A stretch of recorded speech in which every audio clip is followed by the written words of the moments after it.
All right, good evening, Manchester. Good evening, right. Okay, my name is Oleg, I'm from Russia. And until this year, I haven't been to Britain at all, like onto any English-speaking country, for that matter, you know. I like it here. You know, I threw away my passport already. You know, I'm another one of them, you know, coming over here, stealing your comedy stage time.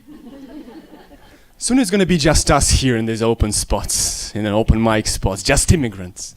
In these open spots we're gonna build our ghetto, where laws don't apply and police dare not show their faces. It's one version of events, anyway. So you see, I keep discovering Britain, actually, yes. I did a gig in Cambridge 2 days ago, in Cambridge. And Cambridge, you can so tell Cambridge is a university town. I was walking down the street, I saw two girls, like 18, 19 years old, were arguing. Not arguing, just fighting, like, Arr! Like, and I came up to, like, what are they arguing about? And one of them screamed at the other, genuinely screamed at the other, "No, they fucking hibernate!" You know, the other broke a beer bottle. You know, this, you know, I guess a biology seminar spiraled seriously out of hand. So yeah, I'm a sort of a resident political comedian of Moscow, by the way. And as you can probably guess from that information, I'm never going to be on TV. Never.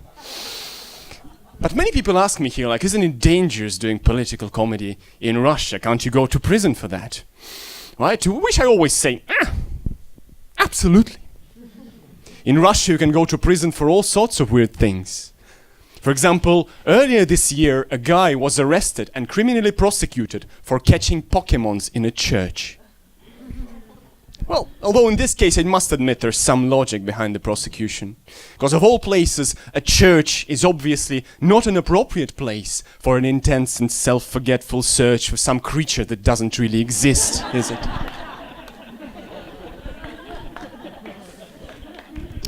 But maybe you heard another case of this sort. Have you heard, oh, people still laughing at that one? Okay, I appreciate that, yes. As well you should. You know, laugh at the truth. Yeah, and also, have you heard about Pussy Riot, though? Pussy Riot, right? The 4 girls in colorful balaclavas that did an anti-Putin sing and dance inside the main cathedral of Moscow.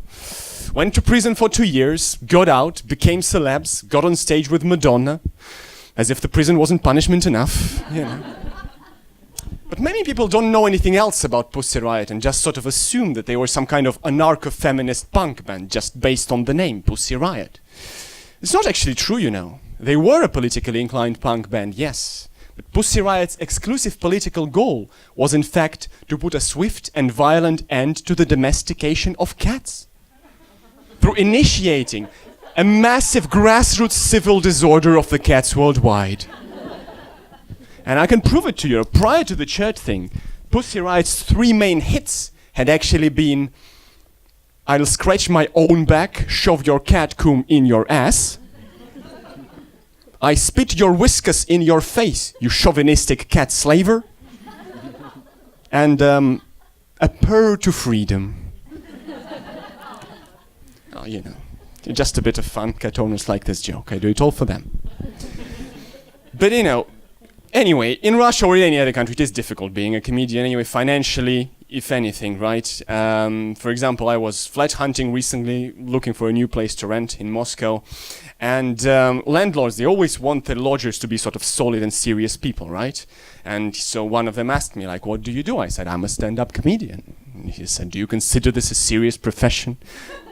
And I said, "Last time I checked, nobody laughed." Everyone? Good.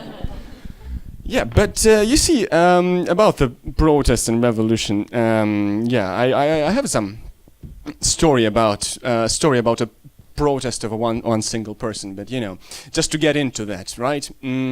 I think the problem with, I'm 29, right? It's not old, it's not young, it's basically nothing. Yeah, I'm kind of in the middle. In Russia, it's slightly more than here, considered slightly older, because, you know, more vodka under the bridge or whatever.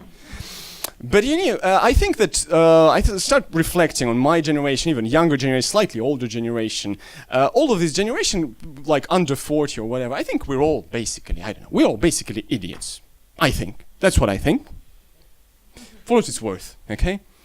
Don't get me wrong, I don't want to offend anyone, not because we're stupid, obviously, yeah? It's all because down to the way we get information about the world, we get it from some third party, from internet, from television, or whatever, Either way, it lacks any real depth and we're emotionally detached from it, And I'm the biggest idiot of all anyway, because I mainly use internet. How does internet actually work? Back me up on this. You want to find something out on the internet, you go on a page, read half of it, get distracted, click on a link, go to the next page, get distracted, click half of it, click on an advert, and basically you end up masturbating, right? I mean, not literally, come on! Who on earth would do that? I mean, metaphorically, you search for information in a masturbatory, pointless sort of way. Right? Yeah? Multi-arts event, yeah? Multi-arts event, my ass. What kind of an audience is that? Yeah. But you see, for this reason, I really admire the older generation of men, like my grandfather, for example. Because when they say something with certainty, it's hard-tested, based on real experience. Now, my grandfather, he's a peculiar mixture of, astuteness, worldly wisdom, sense of humor, racism, homophobia, and anti-Semitism. He's no sexist, though.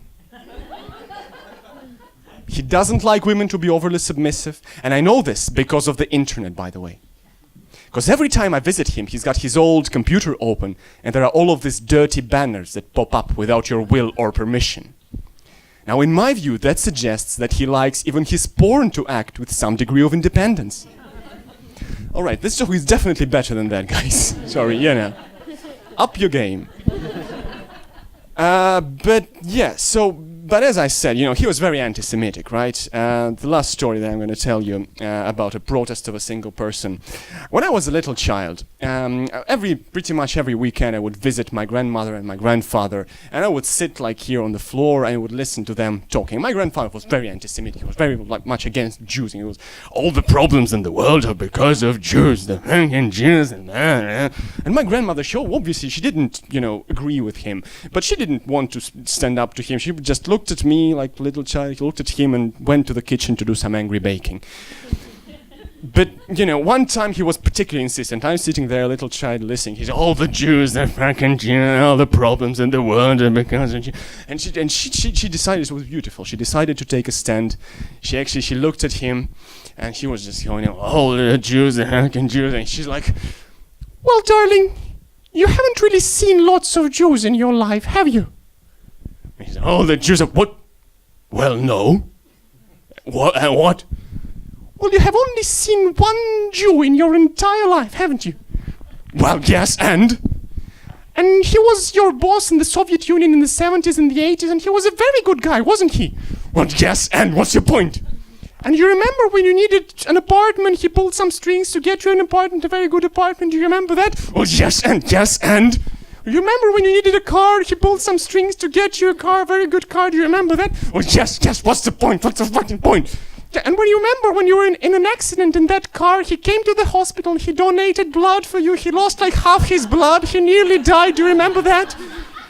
Well, yes, and what's the point? What? And you remember when we had our only child, our daughter, mother of this little young man here, he came and he christened our only child. He was a Jew, but he converted to Christianity, especially to christen our only child. Do you remember that? Well, yes, what's the point? What? Nothing. And she went to the kitchen to do some angry baking.